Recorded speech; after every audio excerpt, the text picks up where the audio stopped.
Morning student. சரி attendance எடுப்போமா? இது match பாத்தியாடா? ஆமா ஆமா பார்த்தேன். ச்சே என்னால பார்க்கவே முடியல. நேத்து என்ன மேட்ச்? இது செம்ம சிஎஸ்கேவும் எஸ்ஆர்ஹெச்டா.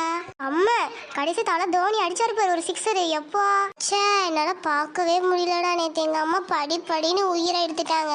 இப்ப போன்லயே வருடா. போன்ல பார்க்க வேண்டியதானே? ஆமா நானும் அதுல தான் பார்த்தேன். இன்னைக்கு என்ன மேட்ச்? அதுவா Lakshmi, present ma'am, Gayathri, present ma'am, Shakti, present ma'am. 3 பேர் என்ன பண்றீங்க குசு குசுன்னு? என்னடா மேம் குசு குசுங்கறாங்க? எவ்வளவு தைரியம் இருந்தா என்ன வச்சு நக்கல் பண்ணுவீங்க? உனக்கு என்ன நான் நடுவில் உட்காந்துருக்கானே, உனக்கு ஏன் எலும்பு ஏதாவது உடஞ்சிருச்சா? சாஞ்சியே உட்காந்துருக்க. மேம் அது வந்து எனக்கு அது அப்படி உட்காந்தா மேம் எனக்கு ஃப்ரீயா இருக்கும். ஃப்ரீயா? சரி சரி, ஒழுங்கா 3 பேர் ஸ்டடியா உட்காருங்கடா. ஒரு மரியாதை கிடையாது. ஆமா கிஷோர், உங்க அக்கா இங்க தானே படிக்கிறா, போய் கூப்பிட்டு வா போ. மேம் அது வந்து எங்க அக்கா கிளாஸ் எங்க இருக்குன்னு எனக்கு தெரியாது மேம். Sorry ma'am. மேம் எனக்கு தெரியும் உங்க அக்கா கிளாஸ். நான் போய் கூப்பிட்டு வரட்டா? கோ. பைத்தியம். வரட்டும், இன்னைக்கு உங்க வீட்டுல தீபாவளி தான்.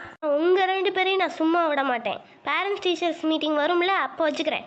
ஐயோ எதுக்குடா இதுக்கெல்லாம் போய் பயந்துட்டு? சொல்லுவ நீ யாரு? என்ன மாதிரி இருக்க கத்துக்க வாடா லூசு பசங்களா. ஆனாலும் பேசுறத நிறுத்துறீங்களான்னு பாருங்களேன். Excuse me ma'am.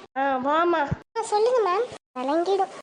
உன் தம்பி இருக்கான் பாரு, 2 பேரை வச்சுக்கிட்டு ஓவரா பேசிட்டு இருக்கான். இங்க படிக்கிறது கிடையாது, எப்ப பார்த்தாலும் கதை அடிச்சிட்டு இருக்கிறது அந்த 2 பேரோட. ஆமா மேம், அடிக்கடி வந்து கிரிக்கெட் விளையாட போயிடுவான் மேம். படிக்க கூட மாட்டான் மேம். ஆமா இவ பெருசா பேச வந்துட்டா. இவரே ஒழுங்கா படிக்க மாட்டா. தெரியுதுல்ல, அப்ப ஏன் படிக்க வைக்க மாட்டேங்கிறீங்க ஒழுங்கா? இனிமேல் 2 பேரோட நடுவில் உட்காரவே வைக்கக்கூடாது. வீட்டுக்கு கிரிக்கெட் விளையாட வந்தாலும் அனுப்பக்கூடாது. அப்படி ஏதாவது எனக்கு தெரிஞ்சிச்சுன்னா கிளாஸையே மாற்றி விட்டுருவேம்மா, சொல்லிவிடு உங்கள் அம்மாட்ட. சரி மேம். சரி நீ போகலாமா? வேற ஏதாவது சொல்லணுமா மேம்? ஐயோ அம்மம்மா எப்பா என்ன நடிப்புடா. ஒன்றும் தெரியாத பிள்ளை மாதிரி இருப்பா. நத்திங் ஹேப்பன்மா, நான் ஏதாவது நடந்துச்சுன்னா அவனை கூப்பிட்டு சொல்கிறேன். Okay ma'am, thank you ma'am. என்னோட பண்ண போற வீட்டுக்கு போய் இதெல்லாம் ஜிஜிபி மாட்டேறடா. ஆனால் ஒன்ன மாதிரி இருக்கணும்டா நாங்கள். ஐயோ வீட்டுக்கு போய் பயமா இருக்கு. இவன் என்னென்னலாம் போட்டு கொடுத்துருப்பாளோ. இதை சும்மாவே 1க்கு 2 மாட்டி விடுவா.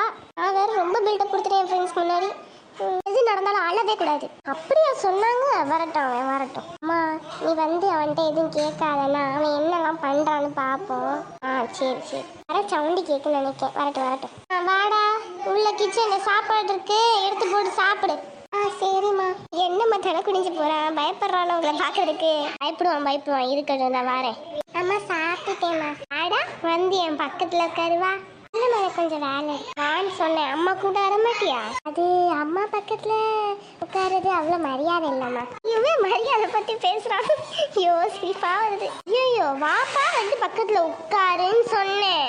எதுக்குமா தேவையில்லாம? டேய் உட்காரு, அம்மா கூப்பிடுறாங்க. என்ன இப்படி சொல்ற? வாயை மூடுனா. நீ வாயை மூடிட்டு இங்க வந்து பக்கத்துல உட்காரு. அம்மா ஸ்கூல்ல என்னப்பா சொன்னாங்க? அதான் தெரிஞ்சு போச்சுல, அப்புறம் என்ன என்கிட்ட கேட்டுக்கிட்டோம். ஆமா இவன் அப்படியே ஷாருக் கானு முடிய பிடிச்சோன்னா முடியெல்லாம் கலைஞ்சிரும். ஒழுங்கா படிக்கிறது இல்ல, நல்ல பிள்ளையா இருக்கிறது இல்ல, கிரிக்கெட் மட்டும் விளையாட போயிடுறது. மாமா விடுமா, விடுமா. இப்படி கம்ப்ளைண்ட் வந்துச்சு நான் பேச மாட்டேன். உங்க அப்பாட போயிடுவேன். வெளியே மட்டும் பந்தா காட்டுக்க, வீட்டுக்குள்ள பந்தாவை காமிச்சிடாதீங்க. இந்த அக்கங்களை இருக்க வரைக்கும் நம்மளால எதுவுமே பண்ண முடியாது. எரும மாடு.